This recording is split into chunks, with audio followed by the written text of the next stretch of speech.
Team India head coach Gautam Gambhir, chief selector Ajit Agarkar పై మాజీ spinner Ravichandran Ashwin తనదైన శైలిలో విమర్శలు గుప్పించాడు.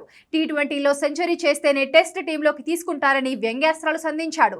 సౌత్ ఆఫ్రికాతో 2 టెస్టుల సిరీస్లో టీమిండియా 0-2తో క్లీన్ స్వీప్ కు గురైంది. ఈ నేపథ్యంలోనే గంభీర్, చీఫ్ సెలెక్టర్ అగార్కర్ పై విమర్శలు వెల్లువెత్తుతున్నాయి. ఆటగాళ్ల ఎంపిక సరిగ్గా లేకపోవడమే ఈ ఘోర పరాజయానికి కారణమని మాజీ క్రికెటర్లు అభిప్రాయపడుతున్నారు. టెస్ట్ క్రికెట్ కు వీడ్కోలు పలికిన రోహిత్ శర్మ, విరాట్ కోహ్లీ, చేతేశ్వర్ పుజారా వంటి సీనియర్ ఆటగాళ్ల స్థానాలను భర్తీ చేయలేకపోతున్నారని విమర్శలు గుప్పిస్తున్నారు. దేశవాళీ క్రికెట్ కు ప్రాధాన్యత ఇవ్వాలని చెప్పే గంభీర్, రంజీ క్రికెట్ లో సుదీర్ఘ కాలంగా రాణిస్తున్న ఆటగాళ్లను పట్టించుకోవడం లేదని మండిపడుతున్నారు. గత కొన్ని సంవత్సరాలుగా దేశవాళీ క్రికెట్ లో నిలకడగా రాణిస్తున్న అభిమన్యు ఈశ్వరన్ కు భారత సెలెక్టర్లు అవకాశం ఇవ్వడం లేదు. ఇప్పటి వరకు 109 రంజీ మ్యాచ్లు ఆడిన ఈ బెంగాల్ కెప్టెన్ 47.85 సగటుతో 8136 పరుగులు చేశాడు. ఇందులో 27 శతకాలున్నాయి. భారత్ ఏ జట్టులో భాగంగా ఉన్న అభిమన్యు ఈశ్వరన్ ఆ జట్టుకు సారథిగా కూడా వ్యవహరించాడు.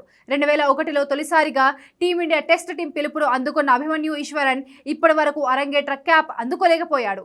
అతని తర్వాత చాలా మంది ఆటగాళ్లు జట్టులోకి వచ్చి వెళ్లిపోయారు. తాజాగా సయ్యద్ ముస్తాక్ అలీ ట్రోఫీలో అభిమన్యు ఈశ్వరన్ సెంచరీ సాధించాడు. పంజాబ్ తో హైదరాబాద్ లోని జింఖానా మైదానం వేదికగా గత ఆదివారం జరిగిన మ్యాచ్ లో అభిమన్యు ఈశ్వరన్ 66 బంతుల్లో 133 పరుగులతో ఒంటరి పోరాటం చేశాడు.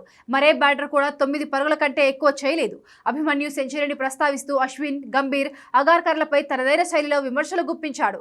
టీ20 సెంచరీ చేశాడు కాబట్టి అభిమన్యు ఈశ్వరన్ కు టీమిండియా టెస్ట్ టీంలో అవకాశం దక్కుతుందని చెప్పాడు. తన యూట్యూబ్ ఛానల్ వేదికగా విమల్ కుమార్ అనే స్పోర్ట్స్ జర్నలిస్ట్ తో మాట్లాడిన అశ్విన్ ఈ వ్యాఖ్యలు చేశాడు.